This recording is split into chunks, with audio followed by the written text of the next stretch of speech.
আসসালামু আলাইকুম সুপ্রিয় শিক্ষার্থী ভাই বোনেরা, আমাদের বিভিন্ন প্রতিযোগিতামূলক পরীক্ষা থেকে শুরু করে একাডেমিক পরীক্ষাটা কমন টপিক হলো সিম্পল কমপ্লেক্স কম্পাউন্ড।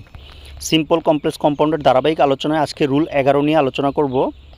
তো রুল 11তে আজকে এই দুটা রুল 11 এবং 12 বাক্য দুটা রুল দুটা খুবই গুরুত্বপূর্ণ।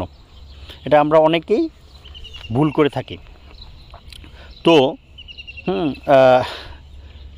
বাক্যটা কমপ্লেক্স বাক্যতে লক্ষ্য করা যাক, the man who works hard is my brother. আচ্ছা, বাক্যটা যদি আমরা ভাঙা ভাঙা চিন্তা করি, the man is my brother, কোন মানুষটা? হু ওয়ার্কস হার্ড, যে কঠোর পরিশ্রম করে, হু ওয়ার্কস হার্ড।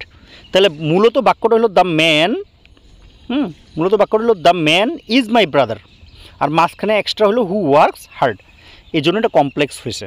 তাহলে আমার দ্য ম্যান যদি আমি সিম্পল করি, the man is my brother, এটা ঠিক আছে। তো মাঝখানে হু ওয়ার্কস, দ্যাট মিনস বাক্যটা আমরা জানি অ্যাক্টিভে আছে। কীভাবে বুঝলাম? নর্মাল বার্বগুলোকে অ্যাক্টিভ বলা হয়। আর প্যাসিভ বার্ব আমরা সহজেই চিনতে পারবো, যে বার্ব বি বার্ব থাকবে, মানে অ্যামিজার ওয়াজার থাকবে, এবং পাশাপাশি বার্বের থার্ড ফর্ম থাকবে, মানে be verb plus third form, পাশাপাশি নাও থাকতে পারে, মাঝখানে একটা অ্যাডভার্ব তো থাকতে পারে। তো বি প্লাস থার্ড ফর্ম হলে এটা প্যাসিভ। তাহলে যেহেতু এটা অ্যাক্টিভ, জাস্ট অ্যাক্টিভ হলে আমরা সিম্পল আইএনজি করে দিলেই এটা সিম্পল হয়ে যাবে। The man who works hard, সংক্ষেপে ওয়ার্কিং হার্ড।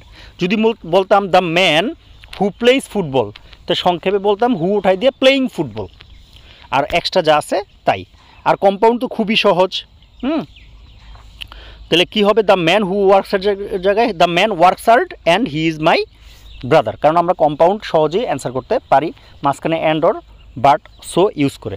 তো এই ছিল আজকের আলোচনা। সবার জন্য শুভকামনা। Thanks for watching.